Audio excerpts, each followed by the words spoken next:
कुछ कहले रहला याद बा? ऐसन तो कोनो बात ना याद आवत ह।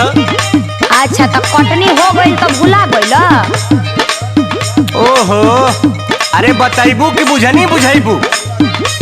आ तू का इतना भूमिका बनावेलू हो? कौनो बात सीधे सीधे ना बोल सकेलू? एक तो इतना टेंशन कपार पे खुदे है, ऊपर से लगाबू तू ऐठे। हाँ हाँ, हमरा भी टेंशने न बुझाई। काम निकल गइल ना, नहीं याद आवता तो सुन याद करावतानी। हाँ हाँ बताओ तो तनी। खाली फुसिलाई के करबला कटनिया हो, खाली फुसिलाई के करबला कटनिया हो, कहि के दियोला ना झोलनिया ना। ई बात है, सीधे तो बतावे की चाहत रहल।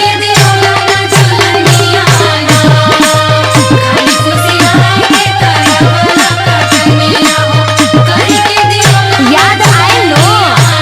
अरे पागल, उ तो हमरा यादे बा, लेकिन कुछ दिक्कत बा। अरे सबर का फल मीठा होला, आ तहरो के मिली सबर का फल, आज ना तो कल। हाँ तो सबरे नु करतानी। धनवा के भाव तनी बढ़े दे तू धनिया हो, धनवा के भाव तनी बढ़े दे तू धनिया हो, तोह के गढ़ाई बैठू ना मिजाना। के भाव तनी बढ़े दे तू धनिया हो, धनवा के भाव तनी बढ़े दे तू धनिया हो, तोह के गढ़ाई बैठू ना मिजाना। धनवा के भाव तनी बढ़े दे तू धनिया हो, तोह के गढ़ाई बैठू ना मिजाना।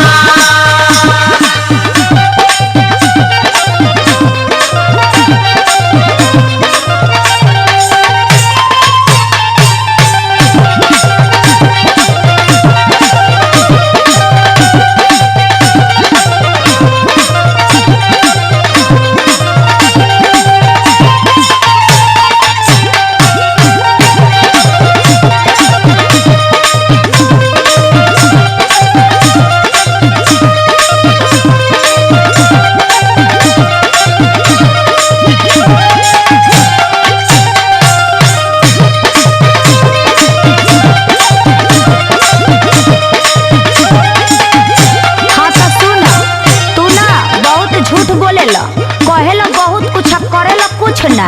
अरे पगली, अरे तू ही हमार हीरा है, तू ही हमार मोती है, तू ही हमार दाल है या तू ही हमार रोटी है, सब कुछ तू ही न है। अरे इतना मेहनतिया तू रही बजे न करीला। हाँ तो सुनियो ला, बहा पाइबा तो प्यार के न रस पाइबा, रात से जिया पे रजऊ तो रस जइबा।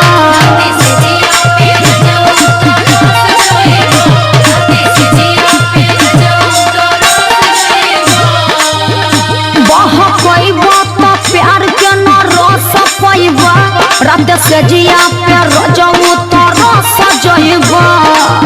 हमारा से चली ना तो हार बाई मनिया हो, हमारा से चली ना तो हार बाई मनिया हो, कहि के दियोला ना झुलनिया ना।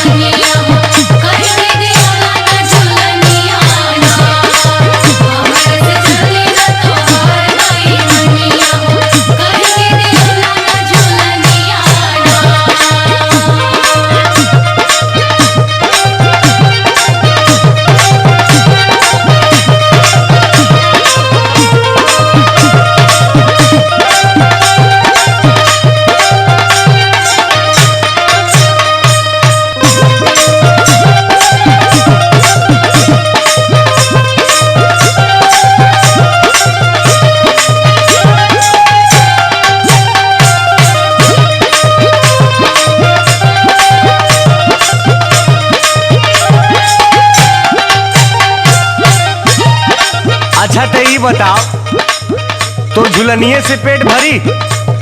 अरे राशनो तो चाहेला साल भर का,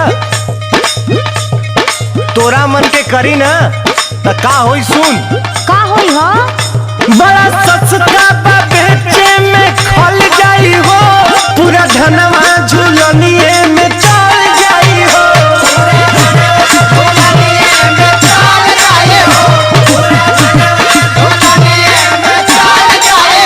आ सुन, टेंशन मत ले, मर्द के जबान है, कह देली तो हो के रही।